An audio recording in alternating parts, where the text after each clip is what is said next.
ಮಾಡ್ತಾಯಿದ್ರಿ, ಎಷ್ಟು ಉದ್ಯೋಗ ಸೃಷ್ಟಿ ಮಾಡಿದಿರಿ, ಜೊತೆಗೆ ಎಷ್ಟು ನೀವು ಶಿಕ್ಷಣಕ್ಕೆ ನಿಮ್ಮ ದುಡ್ಡನ್ನು ತೆಗೆದಿಟ್ಟು ಯಾಕೆ ಅಭಿವೃದ್ಧಿ ಆದ ಶಿಕ್ಷಣ ಅದಿಲ್ಲ ಅಂತಂದ್ರೆ ಏನೂ ಇಲ್ಲ ಅನ್ನೋ ನಿಮಗೆ ಗೊತ್ತದ.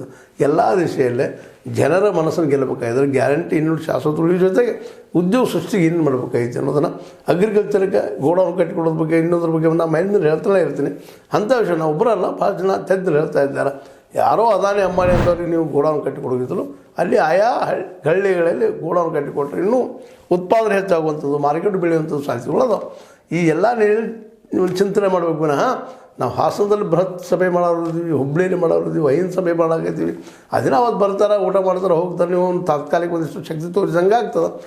ಆದರೆ ಒಬ್ಬ ನಾಯಕನಾಗಿ ಇತಿಹಾಸದಲ್ಲಿ ಉಳಿಯುವಂಥ ಸಾಧ್ಯತೆಗಳು ಭಾಳ ಕಡಿಮೆ ಅನ್ನೋದನ್ನು ಸ್ವತಃ ಸಿದ್ದರಾಮಯ್ಯನವರು ಇವತ್ತಿನಿಂದ ವಿಚಾರ ಮಾಡಬೇಕಾಗಿದೆ. ಇನ್ನೂರು ಕೆಲಸ ಮಾಡ್ತಾಯಿದ್ರು, ಒಳ್ಳೆಯದಿಲ್ಲ ಅಂತಲ್ಲ, ಕೆಲವಷ್ಟು ನಬಾರ್ಡ್ ಸಲುವಾಗಿ ಇನ್ನೂರು ದುಡ್ಡು ಕಡಿಮೆ ಮಾಡಿದ್ದಾರೆ ಅಂತೇಳಿ ನಮ್ಮ ಪ್ರಧಾನಿಯವರು ಹೋಗಿ ರಿಕ್ವೆಸ್ಟ್ ಮಾಡ್ಕೊಂಡು ಒಂದು 6 ಬೇಡಿಕೆಗಳನ್ನ ಇಟ್ಟಿದ್ದಾರೆ. ಭದ್ರಾ ಮೇಲ್ದಂಡಿಗೆ 5300 ಕೋಟಿ ರೂಪಾಯಿ ಕೊಡೋಣ ಅಂತ ಬೇಡಿಕೆ ಇಟ್ಟಿದ್ದಾರೆ. ಜೊತೆಗೆ ಶುಷ್ಕ ವಲಯ, ನೀರಾವರಿ ಶುಷ್ಕ ವಲಯ ಏನದಾವ ಡ್ರೈ ಏರಿಯಾ ಅಂತ ಕರಿತೀವಲ್ಲ, ಅಂಥಲ್ಲಿ ನೀರಾವರಿ ಅನುಕೂಲ ಮಾಡೋದಕ್ಕೆ ನಮಗೆ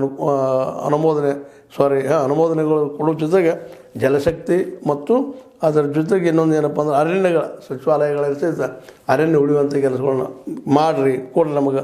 ಮತ್ತು ಮೇಕೆದಾಟು ಮತ್ತು ಮಹದಾಯಿ ಯೋಜನೆಗೆ ದುಡ್ಡನ್ನು ಬಿಡುಗಡೆ ಮಾಡಿ ಅಂತ ತಿಳ್ಕೊಂಡಿದ್ದಾರೆ. ಅದೇ ಕಾಲಕ್ಕೆ ಅಮೃತ ಯೋಜನೆಯಲ್ಲಿ 13 ಮಹಾನಗರ ಪಾಲಿಕೆಗೆ 10,000 ಕೋಟಿ ರೂಪಾಯಿ ಅನುದಾನ ಕೊಡ್ರಿ ಅಂತ ಕೇಳಿದ್ದಾರೆ. 6 ಬೇಡಿಕೆಗಳಿದ್ದಾವೆ. ಅದರಲ್ಲೇ ಒಂದು 15ನೇ ಹಣಕಾಸು ಆಯೋಗದೊಳಗೆ ನಮ್ಗೆ ಕರ್ನಾಟಕಕ್ಕೆ ಅನ್ಯಾಯ ಆಗ್ಯದ. ಅದು 16ನೇದ್ರೊಳಗೆ ನೀವು ಇದ್ದಂಥವ್ರು ನಮಗೆ ನ್ಯಾಯಯುತವಾಗಿ ನಮ್ಮ ಪಾಲು ನಮ್ಗೆ ಕೊಡ್ರಿ ಅನ್ನುವಂಥ ಮಾತನ್ನು ಇಟ್ಟಿದ್ದಾರೆ. ಮುಂದೆ 15ನೇ ಹಣಕಾಸು ಆಯೋಗದಾಗ 5,495 ಕೋಟಿ ರೂಪಾಯಿ ಅನುದಾನ ನೀವು ಬಿಡ್ತೀನಿ ಅಂತ ಹೇಳಿದ್ರಿ, ಅದು ಬಿಡುಗಡೆ ಮಾಡಿರಿ, ಇಲ್ಲಿವರೆಗೆ ಮಾಡಿಲ್ಲ ಅಂತ ಕೇಳ್ತಾಯಿದ್ದಾರೆ. ಒಳ್ಳೆಯ ಪ್ರಯತ್ನ ಮಾಡ್ತಾಯಿದ್ದಾರೆ, ಇಲ್ಲ ಅಂತಲ್ಲ. ಆದರೆ ಇವೆಲ್ಲಕ್ಕಿಂತಲೂ ಕೇವಲ ನಾವು ದೊಡ್ಡ ಸಭೆಗಳನ್ನು ಮಾಡಿ ನಾವು ನಾಯಕರಾಗ್ತೀವಿ ಅಂದ್ರೆ ತಾತ್ಕಾಲಿಕ ಜಯ ಅಷ್ಟ.